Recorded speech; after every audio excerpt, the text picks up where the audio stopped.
إن الحمد لله نحمده ونستعينه ونستغفره ونؤمن به ونتوكل عليه ونعوذ بالله من شرور أنفسنا ومن سيئات أعمالنا من يهده الله فلا مضل له ومن يضلله فلا هادي له وأشهد أن لا إله إلا الله وأشهد أن محمدا عبده ورسوله أما بعد فإن خير الحديث كتاب الله وخير الهدي هدي محمد صلى الله عليه وسلم وشر الأمور محدثاتها وكل محدثة بدعة وكل بدعة ضلالة وكل ضلالة في النار فأعوذ بالله السميع العليم من الشيطان الرجيم من همزه ونفخه ونفسه بسم الله الرحمن الرحيم قال الله عز وجل في القرآن المجيد والفرقان الحميد أعوذ بالله من الشيطان الرجيم بسم الله الرحمن الرحيم فمن زحزح عن النار وأدخل الجنة فقد فاز وما الحياة الدنيا إلا متاع الغرور قال النبي صلى الله عليه وسلم من شهد أن لا إله إلا الله وأن محمد رسول الله فقد حرم الله عليه النار. محترم ناظرین اکرام، ملت کے نوجوان ساتھیوں، بزرگوں اور عزیز دوستوں، سب سے پہلے تمام قسم کی تعریف و توصیف کی بریائی و بڑائی اسی اللہ رب العالمین کے لیے لائق و زیبا ہے جو تمام کائنات کا خالق و مالک، رازق، مشفق، مربی، پالنہار ہے، جو آپ کو اور میرا پالنہار ہے، جو آپ کو اور مجھ کو پال رہا ہے.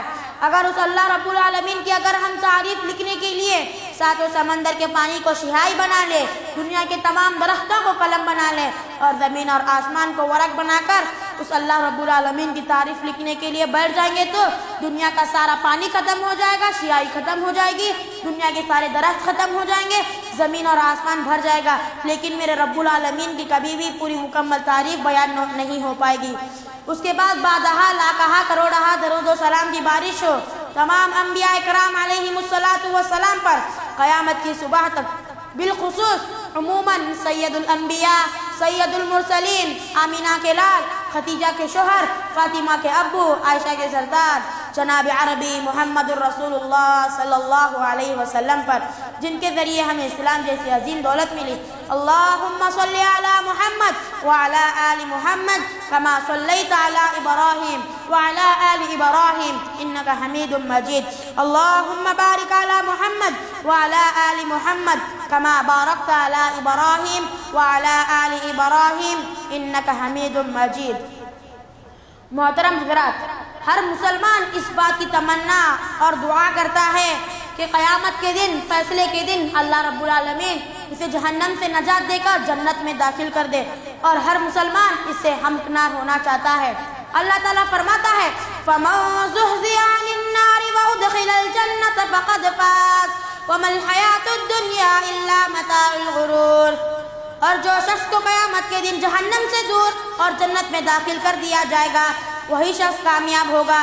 یہی حقیقی کامیابی ہے، اصل کامیابی ہے. اور دنیا کی زندگی تو محض دھوکے کا سامان ہے، لیکن سوال یہ پیدا ہوتا ہے کہ وہ کون سے اسباب ہیں جنہیں اختیار کرنے سے اللہ رب العالمین ہمیں جہنم سے نجات دے کر جنت میں داخل کرے گا. آئیے آپ کے خطبہ جمعہ میں انہی اسباب کو جاننے کی کوشش کرتے ہیں. میں اللہ رب العالمین سے دعا کرتا ہوں کہ اللہ رب العالمین میری زبان سے حق بات نکالے اور آپ تمام حضرات کو حق بات سن کر اس پر عمل کرنے کی توفیق عطا فرمائے، آمین. جہنم سے آزادی کا سب سے پہلا سبب ہے توحید. جہنم سے آزادی حاصل کرنے کے لیے سب سے پہلے ہمیں اللہ رب العزت کی توحید کو دل کی گہرائیوں سے تسلیم کرنا ہوگا. حضرت عبادہ بن صامت رضی اللہ عنہ بیان کرتے ہیں کہ پیارے نبی صلی اللہ علیہ وسلم نے بیان فرمایا من شہد ان لا الہ الا اللہ وان محمد رسول اللہ فقد حرم اللہ علیہ النار. اور جو شخص اس بات کی گواہی دے کہ اللہ کے سوا کوئی معبود برحق نہیں اور محمد الرسول اللہ صلی اللہ علیہ وسلم اللہ کے بندے اور رسول ہیں، فقد حرم اللہ علیہ النار، تو اللہ رب العالمین اس پر جہنم کی آگ کو حرام کر دیتا ہے۔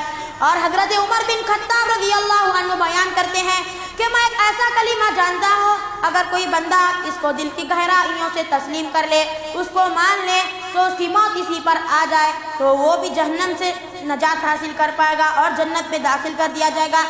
اور حضرت عتبان رضی اللہ عنہ بیان کرتے ہیں کہ پیارے نبی صلی اللہ علیہ وسلم نے فرمایا، جو شخص دنیا میں محض اللہ کی رضا کی خاطر لا الہ الا اللہ کہتا ہے تو اللہ رب العالمین اس پر جہنم کی آگ کو حرام کر دیتا ہے۔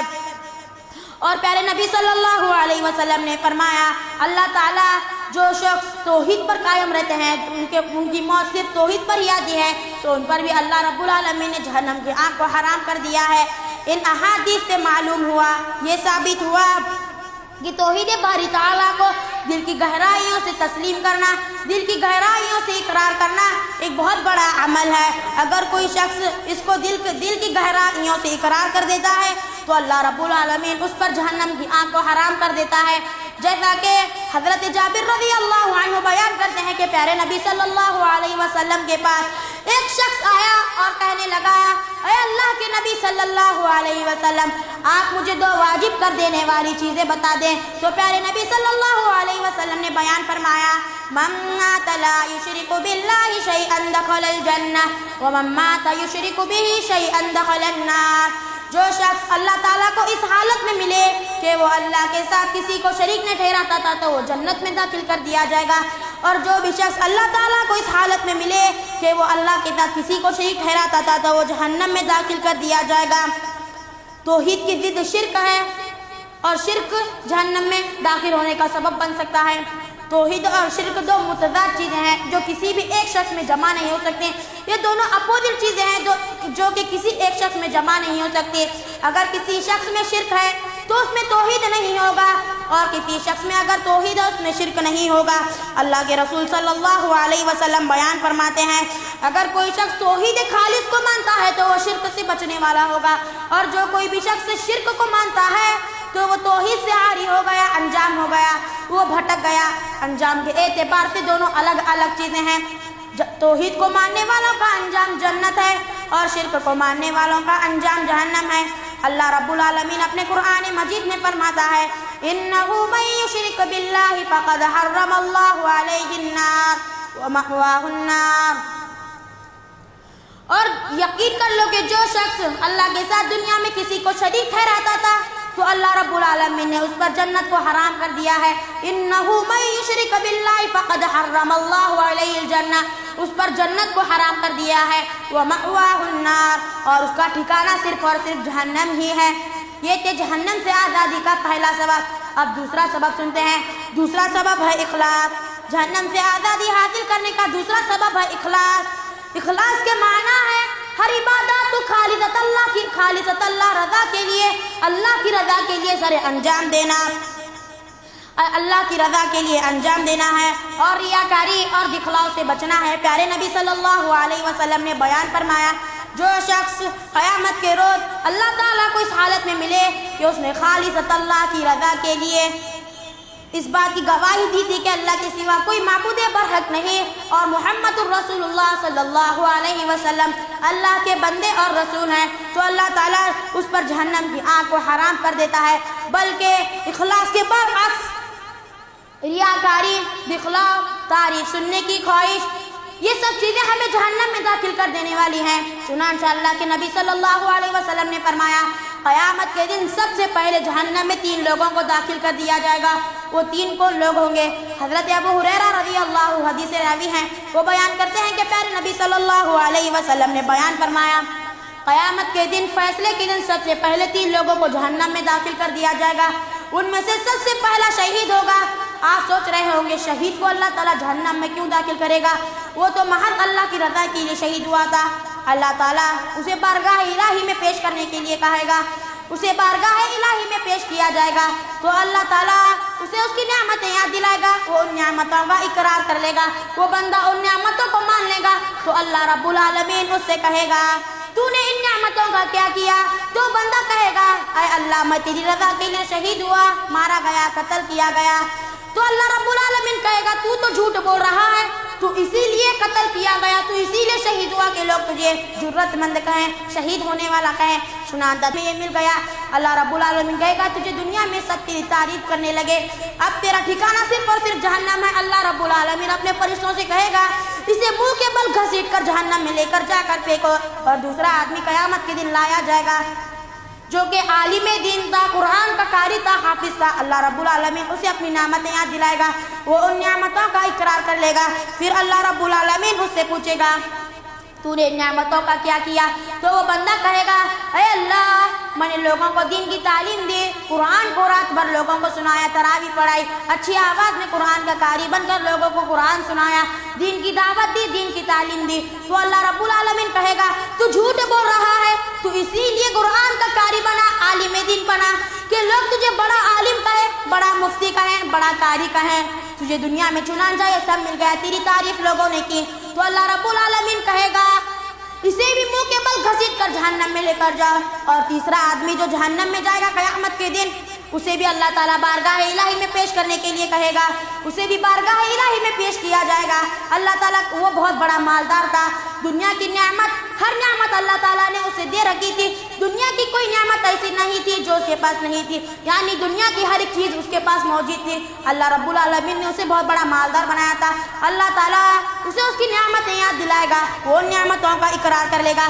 پھر اللہ رب العالمین اسے کہے گا تو نے ان نعمتوں کا کیا کیا؟ تو بندہ کہے گا اے اللہ رب العالمین تو نے مجھے جہاں جہاں خرچ کرنے کے لیے کہا تھا میں نے وہاں وہاں خرچ کیا، اور تو نے جہاں جہاں خرچ کرنے سے منع کیا تھا میں نے وہاں پر خرچ نہیں کیا۔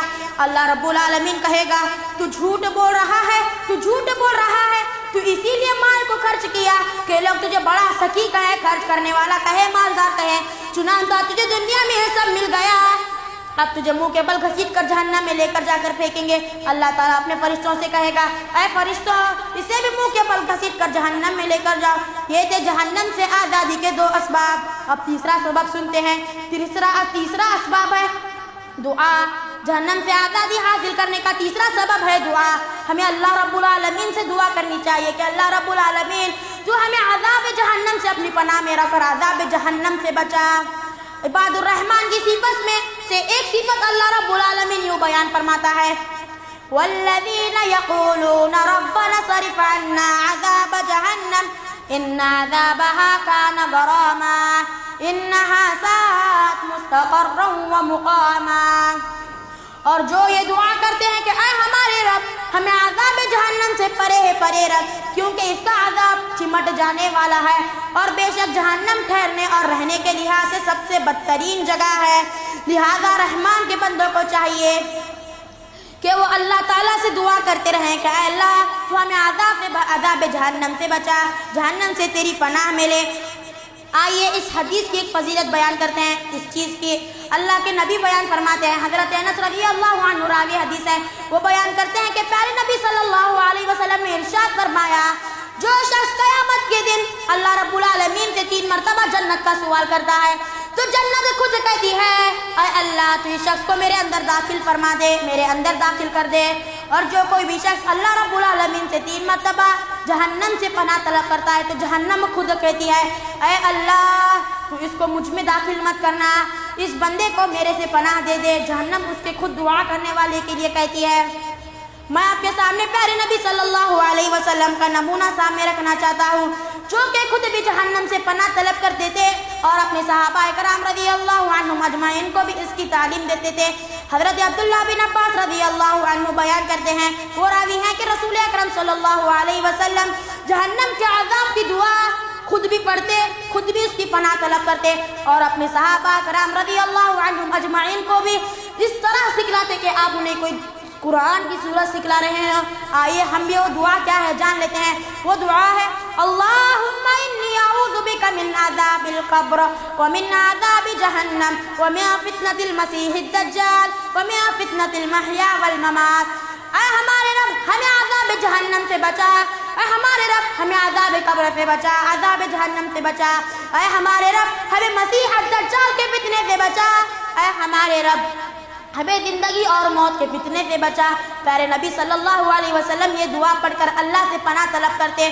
حضرت انس رضی اللہ عنہ اور ایک روایت میں بیان فرماتے ہیں کہ پیارے نبی صلی اللہ علیہ وسلم اکثر و بیشر یہ کہا کرتے، ربنا آتنا فی الدنیا حسنۃ وفی الآخرۃ حسنۃ وقنا عذاب النار، اے ہمارے رب تو ہمیں دنیا میں اچھائی عطا کر اور آخرت میں بھلائی عطا کر اور ہمیں عذاب جہنم سے بچا۔ یہ تھے جہنم سے آزادی کے 3 اسباب۔ اب چوتھا سبب سنتے ہیں۔ چوتھا اسباب کا چوتھا سبب ہے تقویٰ۔ تقویٰ سے مراد ہے اللہ سے ڈرتے ہوئے، اس کی نافرمانی سے پرہیز کرتے ہوئے اپنے دامن کو بچائے رکھنا ہے۔ لفظ تقویٰ واقعے سے ہے جس کا مطلب ہے اپنے اور گناہوں کے درمیان خوف الہی کو رکاوٹ بنانا ہے۔ اپنے اور گناہوں کے درمیان خوف الہی کو رکاوٹ بنانا ہے۔ اگر کوئی بھی شخص ایسا کر لیتا ہے، وہ اپنے اور گناہوں کے درمیان خوف الہی کو رکاوٹ بناتا ہے، اللہ کے ڈر سے گناہ نہیں کرتا، اسے پرہیز کرتا ہے، تو اللہ تعالیٰ بیان فرماتا ہے کہ قیامت کے دن اس پر جہنم کی آگ کو حرام کر دیا جائے گا۔ وہ جہنم سے آزادی کا اس کے لیے سبب بن سکتا ہے۔ اللہ تعالیٰ نے اور ایک آیت میں فرمایا، وَإِن مِّنكُمْ إِلَّا وَارِدُهَا كَانَ عَلَىٰ رَبِّكَ حَتَمًا مَّقْضِيًّا ثُمَّ نُنَجِّي الَّذِينَ اتَّقَوْا وَنَذَرُ الظَّالِمِينَ فِيهَا جِثِيًّا۔ اور تم میں سے کوئی ایسا نہیں جس کا گزر جہنم پہ سے نہ ہو، یا آپ کے رب کے ذمے میں ہے، یعنی ہر کسی کا گزر جہنم پہ سے ہونے والا ہے، لیکن اللہ رب العالمین صرف پرہیزگاروں کو اس میں سے بچا لے گا اور ظالموں کو ان میں گھٹنوں تلے گرا دے گا، ظالموں کو جہنم میں۔ اس آیت کریمہ سے معلوم ہوا کہ جہنم سے نجات حاصل کرنا بہت ہی اہم ہے۔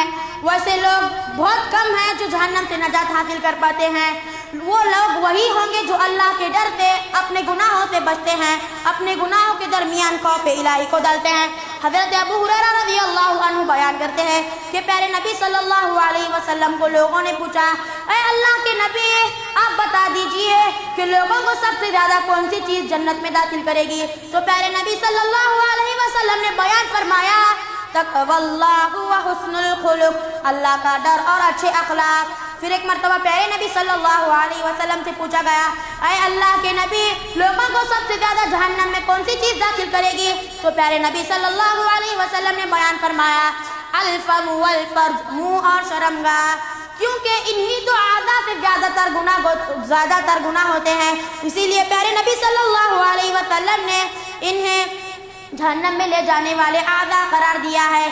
اسی لیے ہمیں چاہیے کہ ہم خصوصی طور پر ان دونوں اعضاء کی حفاظت کریں، کیونکہ اللہ رب العالمین اپنے قرآن مجید میں ارشاد فرماتا ہے، والذین هم لفروجهم حافظون الا على ازواجهم او ما ملكت ايمانهم فانهم غير ملومين فمن ابتغى وراء ذلك فاولئك هم العادون۔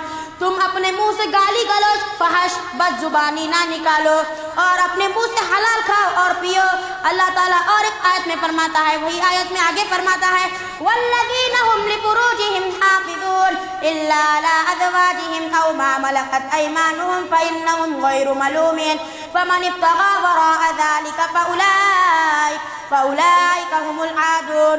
اور جو لوگ اپنی شرمگاہوں کی حفاظت کرتے ہیں، انہیں جائز طریقوں سے استعمال کرتے ہیں، ہاں ان کی بیویوں اور لونڈیوں پر کوئی ملامت نہیں ہے، کیونکہ وہ ان کے مالک ہیں۔ اگر کوئی شخص اس کے آگے جانے والا ہوگا، اس کے علاوہ راہ تلاش کرنے والا ہوگا، تو وہ حد سے گزر جانے والا ہوگا۔ اسی لیے ہمیں چاہیے کہ ہم اپنی شرمگاہوں کی اور منہ کی حفاظت فرمائیں۔ محترم حضرات، جہنم کو شہوات سے ڈھانپا گیا ہے۔ رسول اکرم صلی اللہ علیہ وسلم کا ارشاد گرامی ہے کہ جنت کو ایسے کاموں سے ڈھانپا گیا ہے جو کہ طبع انسانی کو بالکل بھی پسند نہیں ہے، یعنی جنت کو ایسے کاموں سے اللہ رب العالمین نے ڈھانپا ہے جو انسان کو بالکل بھی پسند نہیں ہے، اور جہنم کو شہوات، نفسانی خواہشات کے ساتھ ڈھانپا گیا ہے۔ اسی لیے چاہیے کہ ہم اللہ سے دعا کرتے رہیں کہ اے اللہ، تو ہمیں عذاب جہنم سے بچا اور جنت میں داخل فرما دے۔ اور تقویٰ کا تقاضا یہ ہے کہ مسلمان اپنے آپ کو، اپنی خواہشات کو شریعت کا پابند بنائے اور شہوات پرستی سے پرہیز کرے، کیونکہ اگر مسلمان اس میں غرق ہو جائے گا، اس میں مل جائے گا، تو وہ یقینی طور پر جہنم میں داخل ہوگا۔ اسی لیے ہمیں چاہیے کہ ہم اللہ سے دعا کرتے رہے کہ اے اللہ تعالیٰ، تو ہمیں اپنی پناہ میں لے لے، جہنم کے عذاب سے اپنی پناہ میں لے لے، والعیاذ باللہ۔ نمبر 5، جہنم سے آزادی کا سبب ہے روزے رکھنا۔ روزہ انسان کے لیے ڈھال ہے۔ روزے کی حالت میں انسان اپنی خواہشات پر قابو پاتا ہے، کنٹرول کرتا ہے، وہ اپنی خواہشات سے بچ سکتا ہے، اور یہی چیز اسے قیامت کے دن جہنم سے نجات دلا سکتی ہے، یہی چیز جہنم سے آزادی کا اس کے لیے سبب بن سکتی ہے۔ پیارے نبی صلی اللہ علیہ وسلم نے ایک حدیث میں بیان فرمایا کہ روزہ عذاب سے بچنے کے لیے ڈھال ہے۔ جیسے تم کئی جنگ میں جاتے ہو، کبھی بھی جنگ میں جاؤ گے تو ڈھال پہن کر جاؤ گے، کوچ پہن کر جاؤ گے، تو ویسے ہی جہنم کے آگ سے بچنے کے لیے روزہ ایک ڈھال ہے۔ ہمیں چاہیے کہ ہم زیادہ سے زیادہ روزہ رکھیں۔ پیارے نبی صلی اللہ علیہ وسلم نے ایک حدیث میں بیان فرمایا جو بھی شخص اللہ کی رضا کی خاطر ایک دن کا روزہ رکھتا ہے تو اللہ رب العالمین اس کے چہرے سے جہنم کی آگ کو 70 سال کی مسافت تک دور کر دے گا۔ اللہ اکبر! 70 سال کا عرصہ کتنا لمبا ہوتا ہے، اتنی دور اللہ رب العالمین ہمارے چہرے سے جہنم کی آگ کو دور کر دے گا۔ اور ایک حدیث میں پیارے نبی صلی اللہ علیہ وسلم نے بیان فرمایا کہ جو کوئی بھی شخص محض اللہ کی رضا کی خاطر اللہ کے لیے ایک روزہ رکھتا ہے تو اللہ رب العالمین اس کے اور جہنم کے درمیان ایک ایسی گہری خندق کھود دیتا ہے جس کی لمبائی، جس کی مسافت زمین اور آسمان کے درمیان کی ہوگی، یعنی زمین اور آسمان کی جتنی لمبائی ہے اتنی لمبائی اس خندق کی ہوگی۔ زمین اور آسمان کی کتنی لمبائی ہے آپ کو پتا ہے؟ نہیں پتا ہے، صرف اللہ رب العالمین کو پتا ہے۔ اتنی لمبائی اس خندق کی ہوگی۔ جو شخص اللہ کی رضا کے لیے صرف ایک روزہ رکھے گا تو اللہ تعالیٰ اس کے اور جہنم کے درمیان ایک گہری خندق کھود دیتا ہے جس کی مسافت لمبائی زمین اور آسمان کے برابر ہوگی۔ اور شاید یہی وجہ ہے کہ اللہ رب العالمین نے گناہوں کو، متعدد گناہوں کے لیے روزہ رکھنا مشروع قرار دیا ہے، جیسے مثلا قتل خطا، زہرا، اور رمضان کے دنوں میں بیوی سے جماع کرنے کی پاداش میں مسلسل 2 مہینوں کے روزے رکھنا مشروع کیا گیا ہے، اور قسم توڑنے کے کفارے میں 3 دن کے روزے رکھنا مشروع کیا گیا ہے۔ اس سے معلوم ہوا کہ اگر ہم روزے رکھیں گے تو روزے ہمارے گناہوں کو مٹا دیں گے، اگر گناہ مٹ جائیں گے تو ہم اللہ کے فضل و کرم سے جنت میں داخل ہو پائیں گے۔ یہ تھے جہنم سے آزادی کے 5 اسباب۔ اب چھٹا سبب سنتے ہیں۔ چھٹا سبب ہے 40 دن تکبیر اولیٰ کے ساتھ باجماعت نماز ادا کرنا۔ پیارے نبی صلی اللہ علیہ وسلم کا ارشاد ہے جو شخص تکبیر اولیٰ کے ساتھ باجماعت 5 وقتہ نمازیں باجماعت اس کی تکبیر اولیٰ کبھی بھی فوت نہ ہو 40 دن میں، تو اللہ رب العالمین کی طرف سے اسے 2 برات لکھی جاتی ہیں، وہ ہے جہنم کی آگ سے اور نفاق سے۔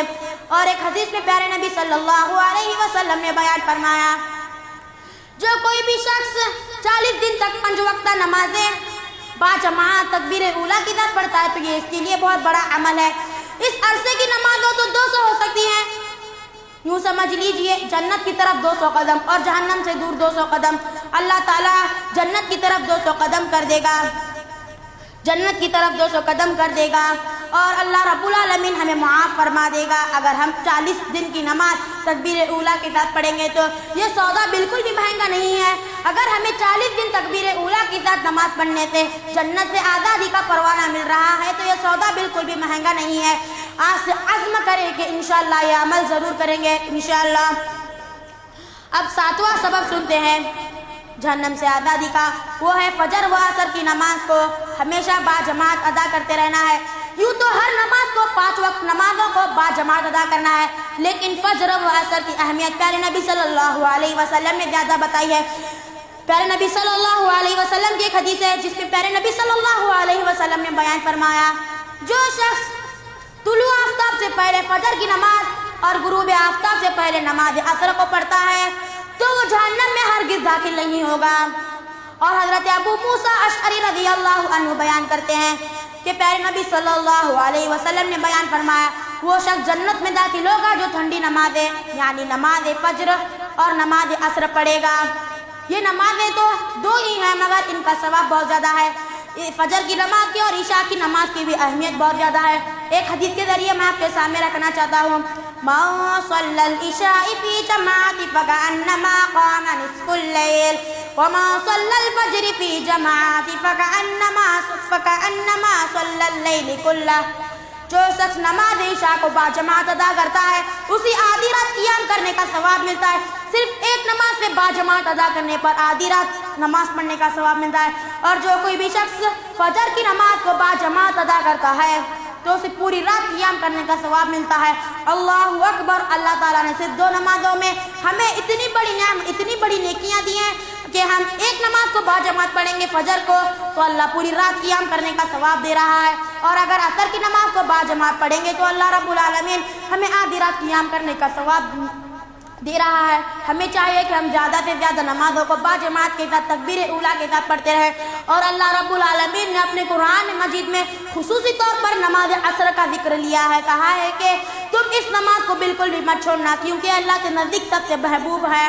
اللہ تعالیٰ نے فرمایا حافظوا علی الصلوات والصلاة الوسطی وقوموا للہ قانتین، تم تمام نمازوں کو پابندی کے ساتھ پڑھتے رہنا، خصوصی طور پر بیچ والی نماز یعنی نماز عصر کو، کیونکہ بہت محبوب نماز ہے اللہ کے نزدیک، اس کو ہمیشہ پڑھتے رہنا۔ آپ جانتے ہیں کہ نماز عصر کو چھوڑنے کا کتنا بڑا خسارہ ہوتا ہے، کتنا بڑا نقصان ہوتا ہے۔ آئیے اس حدیث کے ذریعے ہم اندازہ لگا لیتے ہیں کہ نماز عصر کو چھوڑنے کا کتنا بڑا گناہ ہوتا ہے، کتنا بڑا خسارہ ہوتا ہے۔ پیارے نبی صلی اللہ علیہ وسلم نے بیان فرمایا کہ اگر کسی شخص کے اہل و عیال اور مال کو سلب کر لیا جائے، یعنی کسی شخص کے مال کو، اہل و عیال کو، اس کے ماں باپ کو، اس کی بیوی بچوں کو، اس کے پورے دولت کو اگر اللہ رب العالمین چھین لے گا تو اس کا کتنا بڑا نقصان ہوگا، کتنا بڑا خسارہ ہوگا۔ اسی طرح اگر کوئی شخص نماز عصر کو چھوڑتا ہے تو اللہ رب العالمین نے بیان فرمایا کہ اس کا بھی اتنا بڑا ہی خسارہ ہے، اور ایک روایت میں بیان فرمایا من ترک صلاۃ العصر فقد حبط عملہ، جس نے عصر کی نماز کو چھوڑا گویا اس کے سارے اعمال ضائع و برباد ہو گئے۔ اللہ اکبر، ہم نے کتنی ساری نیکیاں کی تھی پیدائش سے لے کر اب تک، وہ صرف ایک پل میں ایک نماز کو چھوڑنے پر ختم ہو رہی ہیں، وہ ہے عصر کی نماز۔ ہمیں چاہیے کہ ہم عصر کی نماز کو پڑھتے رہیں۔ اگر ہم عصر کی نماز کو چھوڑ دیں گے تو ہمارے پوری نیکیاں خراب ہو جائیں گی، برباد ہو جائیں گے۔ اگر اسی حالت میں اللہ رب العالمین نے ہمیں موت دے دی تو ہم اللہ کے پاس کیا نیکیاں لے کر جائیں گے، اللہ کے سامنے کیا منہ لے کر جائیں گے؟ ہمارے پاس تو پوری نیکیاں ختم ہو گئی ہے کیونکہ ہم نے عصر کی نماز کو چھوڑ کر انہیں برباد کر دیا ہے۔ ہمیں چاہیے کہ ہم زیادہ سے زیادہ عصر کی نماز کو اور 5 وقت کی نمازوں کو باجماعت کے ساتھ ادا کریں۔ یہ تھے جہنم سے آزادی کے 7 اسباب۔ اب 8واں اسباب سن لیتے ہیں۔ 4 رکعت ظہر سے پہلے اور اس کے بعد 4 رکعت۔ حضرت ام حسبیہ رضی اللہ عنہا بیان کرتی ہیں کہ پیارے نبی صلی اللہ علیہ وسلم نے ارشاد فرمایا جو شخص ظہر سے پہلے 4 رکعت اور اس کے بعد 4 رکعت پڑھتا ہے تو اللہ رب العالمین اس پر جہنم کی آگ کو حرام کر دیتا ہے۔ یہ تھے جہنم سے آزادی کے چند اسباب۔ اگر اللہ رب العالمین نے کبھی اور موقع عنایت کیا تو آگے کے اسباب آپ کے سامنے بیان کروں گا۔ آخر میں اللہ تعالیٰ سے دعا کرتا ہوں کہ اللہ رب العالمین تو ہمیں جہنم کے عذاب سے بچا، عذاب قبر سے بچا۔ اے اللہ رب العالمین ہمارے چھوٹے بڑے سارے گناہوں کو معاف فرما دے۔ اے اللہ قیامت کے دن اپنے عرش کا سایہ نصیب فرما۔ اے اللہ رب العالمین ہمیں روزے رکھنے کی توفیق عطا فرما۔ اے اللہ رب العالمین ہمیں 5 وقت نمازوں کو باجماعت تکبیر اولیٰ کے ساتھ پڑھنے کی توفیق عطا فرما۔ اے اللہ ہمیں تو شرک سے بچا، توحید پر قائم رکھ۔ اے اللہ ہمیں تو جہنم کے عذاب سے بچا، جہنم کی آگ سے بچا۔ آمین ثم آمین۔ وآخر الدعوانا ان الحمد للہ رب العالمین۔ السلام علیکم ورحمۃ اللہ وبرکاتہ۔